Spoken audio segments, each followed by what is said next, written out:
মুখ্যমন্ত্ৰীয়ে গণতন্ত্ৰক হত্যা কৰিবৰ কাৰণে ইতিমধ্যে উঠি পৰি লাগিছে আৰু শেহতীয়াকৈ এই ঘটনা আমি দেখিলোঁ যে এই ঘটনাৰ বহিঃপ্ৰকাশ ঘটিছে।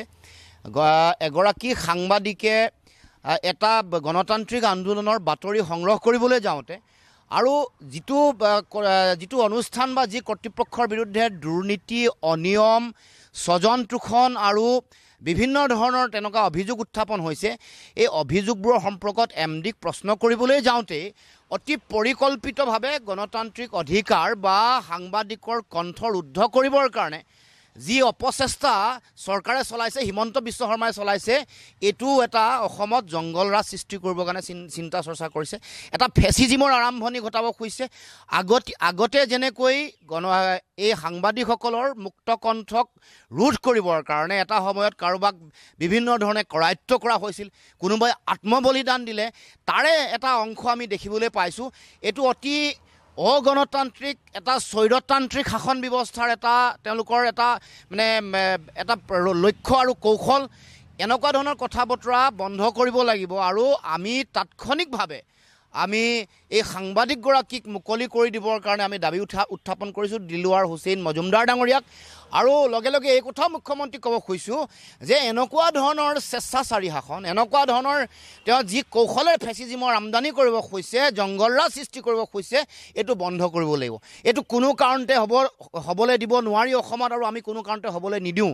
আমি বহুদিনৰ পৰা দেখিছোঁ বহু সাংবাদিকক তেওঁলোকে ৰাজহুৱাকৈ অপমান কৰে, কাৰোবাক বেয়াকৈ গোষ্ঠীগতভাৱে আক্ৰমণ কৰে, কাৰোবাৰ ধৰ্মৰ নাম লৈ কাৰোবাক গোষ্ঠীগতভাৱে আক্ৰমণ কৰে, কোনোবা সম্পাদকক তেওঁলোকে আক্ৰমণ কৰে, আকৌ কেতিয়াবা মালিক পক্ষকো তেওঁলোকে বিভিন্ন ধৰণৰ অপবাদ, আনকি বিধানসভাখন য'ত সেইসকল ব্যক্তি উপস্থিত নাই, য'ত এই কথাটো উত্থাপনেই কৰিব নোৱাৰে, তেনেকুৱা মানুহকো তাত আক্ৰমণৰ কথা লক্ষ্য কৰি লৈছে, য'ত আত্মপক্ষ সমৰ্থন কৰিব নোৱাৰে। গতিকে এইটো এটা বহুত দিনৰ পৰা চলি আছিলে আৰু এনেকুৱা ঘটনাৰ যে হ'ব আমি আগতে উমান পাইছিলোঁ। মই এখন সংবাদমেল দি এনেকৈ সাংবাদিকসকলক কৰা আক্ৰমণ, ধাৰাবাহিক আক্ৰমণ, এই আক্ৰমণৰ বিৰোধিতা কৰিছিলোঁ আৰু প্ৰতিবাদ কৰিছিলোঁ। আজি সেইকাৰণে যোৱাকালি দেখিলোঁ যে ইয়াৰ একেবাৰে চূড়ান্ত বহিঃপ্ৰকাশ হ'ল আৰু এগৰাকী মানুহক কোনো কথা নোহোৱাকৈ তেওঁলোকে কৰায়ত্ব কৰি ৰাখিলে, বহু সময় একো ব্যাখ্যা কৰিব নোৱাৰিলে, তাৰপিছত এটা মিছা তেওঁলোকে অপবাদ ফ্ৰেম কৰি দি ST বা SC সকলৰ বিৰুদ্ধে কিছুমান কটু মন্তব্য কৰাক লৈ তেওঁলোকে জাপি দিলে।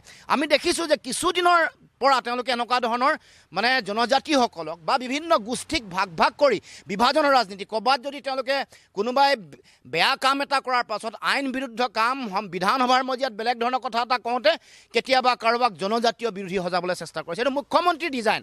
কেতিয়াবা চাহ জনগোষ্ঠীৰ বিৰোধী ডিজাইন কৰিব খুজিছে, এইটো আপোনালোকে মন কৰিব। এতিয়া এইটো তেওঁলোকে জনজাতি বিদ্বেষী এটা পৰিৱেশ সৃষ্টি কৰিব খোজে। তাৰমানে তেওঁলোকে এই জনজাতিসকলৰ বা এই বিভিন্ন জাতি জনগোষ্ঠীবোৰৰ তেওঁলোকৰ কোনো ধৰণৰ মৌলিক অধিকাৰবোৰ সমাধান কৰিব পৰা নাই, নকৰি এতিয়া তেওঁলোকে বিভ্ৰান্ত কৰিবলৈ চেষ্টা কৰিছে। গতিকে এইটো এটা ডিজাইনত যাতে আমি সকলোৱে ইয়াৰ বিৰুদ্ধে মাত মাতোঁ। এই যিটো আৰম্ভণি 26ৰ নিৰ্বাচনৰ আগলৈকে ইয়াতকৈ ভয়াৱহ পৰিৱেশ এটা সৃষ্টি কৰি চাৰিওফালে সকলোকে ভয় ভাবুকি খুৱাই গণতান্ত্ৰিক অধিকাৰ তেওঁলোকক কাঢ়ি লৈ তেওঁলোকৰ যিটো ৰাজনৈতিক স্বাৰ্থ পূৰণ কৰাৰ যিটো লক্ষ্য, সেইটো তেওঁলোকে আগবাঢ়িব খুজিছে। গতিকে ইয়াৰ প্ৰতিবাদ কৰিছোঁ। ইয়াৰ প্ৰতিবাদ অসমৰ প্ৰতিগৰাকী ৰাইজে কৰিব লাগে, প্ৰতিটো দল সংগঠনে কৰিব লাগে আৰু তাৎক্ষণিকভাৱে এইগৰাকী সাংবাদিকক মুকলি কৰি দিবৰ কাৰণে আমি দাবী উত্থাপন কৰিছোঁ।